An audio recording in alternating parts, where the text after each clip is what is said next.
Warren, how would you define true success? Well, I've said many times that if you get to be 65 or 70 and later, and the people that you want to have love you actually do love you, you're a success. I've never seen anybody that reaches that age. I mean, I'm not talking about somebody that's in extreme poverty or pain or something, but I've never seen anybody that, if they have a lot of people that love them, that is other than happy. And I've seen some very, very wealthy people that they give testimonial dinners to and name schools after and everything. And nobody loves them, you know.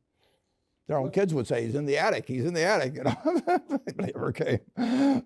What are, say, 3 pieces of advice you would give to people who are looking to succeed in business?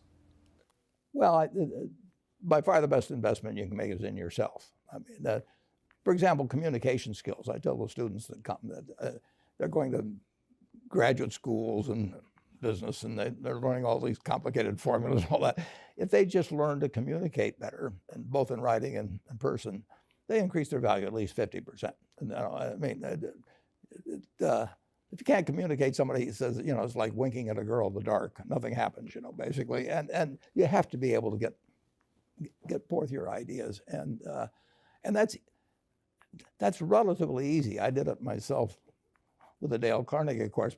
Some people wish I'd taken a shorter course now in terms of my talking later on. But it's just hugely important. And if you invest in yourself, nobody can take it away from you. I mean, the second thing, which I'll get a certain criticism for not living it, but I do tell those students, you know, that if I gave you a car and it'd be the only car you get in the rest of your life, you take care of it like you can't believe. Any scratch, you'd fix that moment. You'd read the owner's manual. You'd keep a garage and do all these things. And you get exactly one mind and one body in this world. And you can't start taking care of it when you're 50. By that time, you'll have rusted out if you haven't done anything. So you should really make sure that you just remember that you just got one mind and body to get through life with and to do the most with it. What about life advice? Well, life advice is, you know, the most important thing, aside from the things I've talked about already, is really who you associate with. You want to associate with people that are better than you are. I mean, basically, you'll go in the direction of the people that you associate with, and you want to have the right heroes. You want people, if you want to emulate somebody, you better pick very carefully who you want to emulate. And when obviously you can't pick your parents. They're going to have an enormous influence on you, but you don't get a choice on that. But you get choices as you go down the line, and who you admire, who you want to copy, and the most important for most people in terms of that decision is their spouse. It's also important in terms of a partner in business, but the partner in life is the most important one. You want to pick a spouse that's better than you are, and then he or she, and you hope they don't figure it out too fast. Great. Biggest mistakes people make when investing? Well, they try to, they just don't realize that all you have to do is just buy a cross-section of America and then never listen to people like me or read the papers or do anything subsequently. They think that because you can trade, you should trade. You buy a farm, you buy an apartment house, you can't resell it tomorrow, and you know the cost of moving around. Now you get something handed to you, liquidity, you know, which is instant. You can sell, and the cost of doing it are pennies, you know, compared to other kinds of investment activity. So because they can so easily move around, they do move around, and moving around is not smarter than investing. You have a pretty cool morning routine regarding what you have for breakfast and how prosperous you feel. What is that? Well, I now actually send somebody over to McDonald's usually to get me something.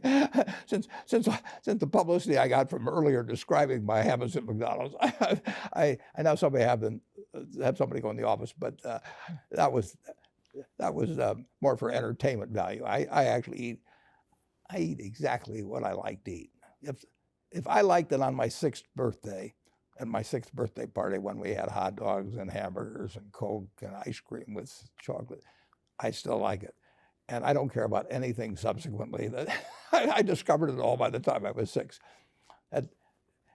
if somebody offered me a deal when I was 20 and said, you're going to live 1 year longer, instead of living to 88, you'll live to 89 or whatever it may be, if you eat nothing but broccoli and Brussels sprouts and onions and all these things, I just said, I'll take the last year off. It probably won't be that good anyway. I mean, so I eat what I like to eat. I'm not venturesome in that area. I like how you lumped in onions with broccoli and Brussels sprouts. Never heard that before. I just don't happen to like onions, but no, I don't put them in the same category. Okay. You and George H.W. Bush, I think. Is business school worth it? Depends on the person, much more than it depends on the school. I mean, I wouldn't worry.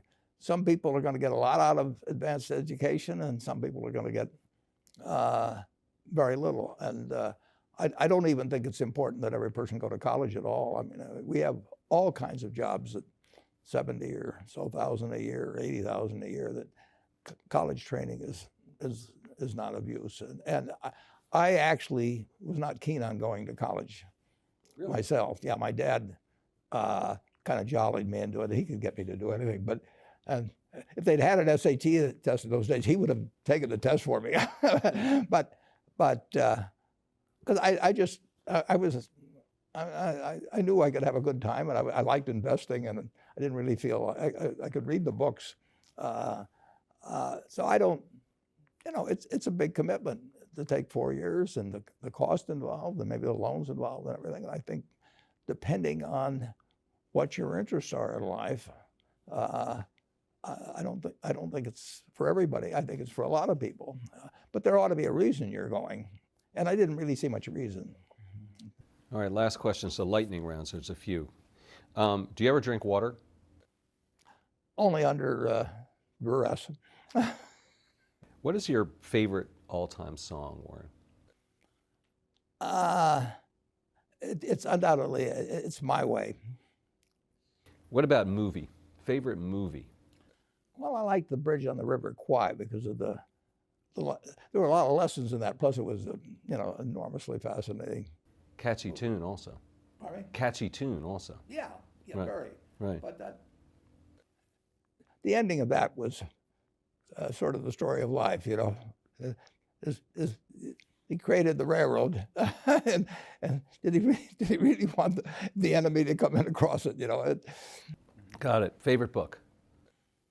Well, the favorite book from an the book that had the most impact on my life was The Intelligent Investor by Ben Graham.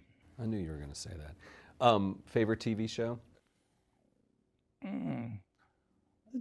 It's probably going to be it would be Nebraska in some huge bowl game and winning. And finally, what do you carry in your wallet, and how much money do you tend to carry around? Well, I probably carry maybe $400. I actually my wife likes to use cash, so I just take home a chunk of cash every now and then she doles it out. She looks at my billfold and sees whether all the hundreds are gone. Sticks a few in there. But, it's pretty simple. And credit cards? I've got an American Express card, which I got in 1964, but I pay cash 98% of the time. If I'm in a restaurant, I always pay cash. It's just easier. Warren Buffett, thanks very much.